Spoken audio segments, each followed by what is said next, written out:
In 1926, the U.S. Census Bureau said they had finally found the most average American in the entire country.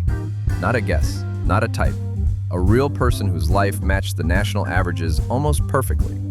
And they published his name, his income, his job, how many kids he had, even how far he lived from the population center of the United States.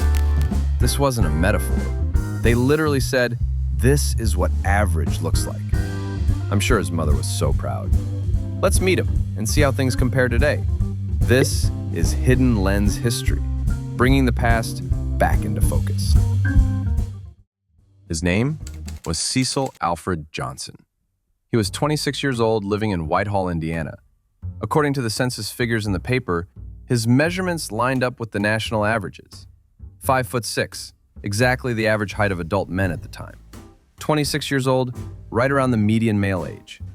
He had 4 children, while the average was 3. His annual income was about $2,100, almost identical to the national mean. They even pointed out that mechanical trades were the most common jobs in the country, and he was a mechanic. Farming was second. He rented his home, like many Americans did, for $3 a month. And then there's this detail. The article says he even lived within about a mile of the population center of the United States. Wild. So physically, average. Economically, average. Socially, average. Even geographically, average. He stood in the middle of America, literally and figuratively. And the newspaper didn't stop at statistics. They asked him about politics and life in general. He said he was a Democrat, but supported President Coolidge, saying he was making good. They asked him about women, and he replied that the girls ought to rub some of the paint off so a fellow can see what he's getting, which tells you he probably wasn't a big fan of the flapper look. His wife was 25, again, right around the statistical average for women at the time. They asked about prohibition, and he said, "I've taken a drink or two, but liquor does no good. I guess we can get along without it. Besides, there are too many automobiles nowadays." Which is an incredible sentence, by the way. In the 1920s, America was changing fast. Cities were growing, cars were replacing horses, immigration had reshaped neighborhoods. Women had just gained the right to vote. Everything felt unstable. So finding the average American wasn't just trivia, it was reassurance. A way of saying, even with all this change, there's still a center, and we can measure it. Now here's the part that really reframes this story. If we ran the same experiment today, even after adjusting for inflation, almost none of these numbers would match. Today, the median age of the US population, the point where half the country is older and half is younger, is about 39 years old, well above Cecil's 26. People also wait longer to reach traditional family milestones. Less than a quarter of Americans ages 25 to 34 in 2024 had all of the hallmarks of adulthood, living independently, married, and with kids, compared to nearly half in the mid-1970s. Cecil is 26 in this article. Today, statistically, he wouldn't even have had his first child yet, let alone 3 or 4 already. Housing looks completely different too.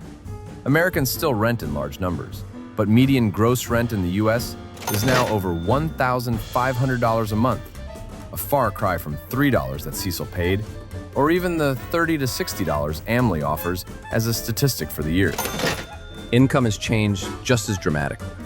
Instead of a couple $1,000s a year, the median household income in the US was about $84,000 in 2024, more than 2 times the average in the article, even after adjusted to today's dollar.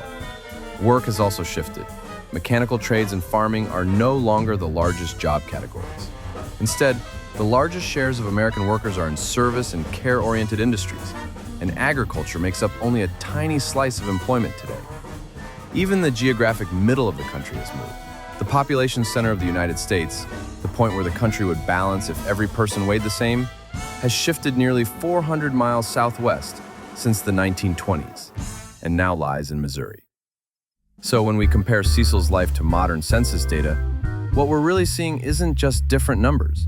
We're seeing a completely different version of what average looks like. And that raises a bigger question. If average keeps changing this much, how useful is it as a metric? Or as a representation of who America is? Because Cecil Johnson wasn't average. He He was just a person who happened to land in the middle of a spreadsheet. Average also seems to depend on who you ask, where you live, and what your background is. And I'm not a mathematician, but it also seems while income levels get further spaced out from top to bottom, average doesn't tell us much of anything. So help us out. Tell some stories in the comments. Did your parents or grandparents live something close to what was considered normal in their time? Or did they fall way outside the averages listed here? Tell us some fun stories about what they made, how much they bought their homes for, and anything else fun. Want more? Keep watching as we time travel back to the 1920s.